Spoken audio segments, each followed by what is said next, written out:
بارگاہ رسالت میں ایک عجیب و غریب مسئلہ پیش آیا،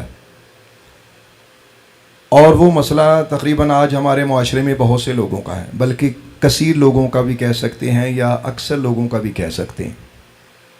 عرض کی یا رسول اللہ، میرا آپ کی بارگاہ میں ایک سوال ہے۔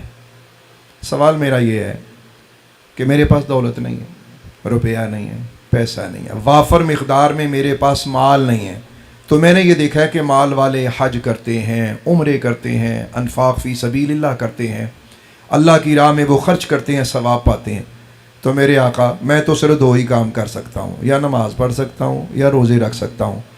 تو میں بڑا پریشان ہوں، بڑا اداس ہوں، اور مجھے آپ سے یہ پوچھنا ہے کہ میرے جیسے غریب کو، کہ جو اللہ کی راہ میں مال خرچ نہیں کر سکتا، اسے جنت کے کس دروازے سے بلایا جائے گا؟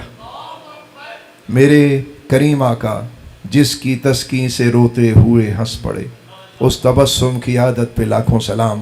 آپ مسکرائے اور بہت مسکرائے۔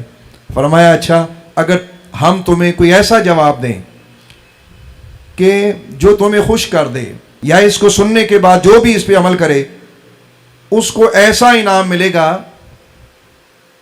کہ تم سوچ سکتے ہو۔ عرض کی یا رسول اللہ، مجھے تو اتنا بتائیے کہ کون سے دروازے سے بلایا جائے گا؟ فرمایا تم دروازے کی بات کرتے ہو، اگر تم 4 کام کر لو تو تم جنت میں ہمارے ہی ساتھ رہو گے۔ اللہ اکبر۔ اس کی حالت دیدنی تھی، مطلب سوچ سکتا ہے، دیکھا جائے گا کہ کیا ہو رہا ہے، اور یہاں ہو کیا گیا ہے۔ وہ جنت کے دروازوں کی بات کر رہا تھا، یہاں جنت کا مالک اپنے ساتھ رکھنے کی بات کر رہا ہے۔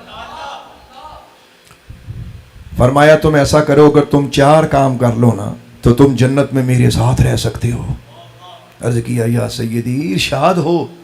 فرمایا پہلا کام یہ کرنا ہے تم نے کہ تم ہمیشہ اپنی آنکھوں کو حرام سے بچا کے رکھنا، یعنی اللہ نے جو چیزیں حرام کی ہیں وہ مت دیکھنا، ایک لمحے کے لیے بھی ان پہ توجہ نہ کرنا۔ عرض کی یا رسول اللہ ایسا ہی کروں گا۔ آپ کا ساتھ ملے تو یہ کوئی کام ہے یا رسول اللہ؟ دوسرا فرمائیے۔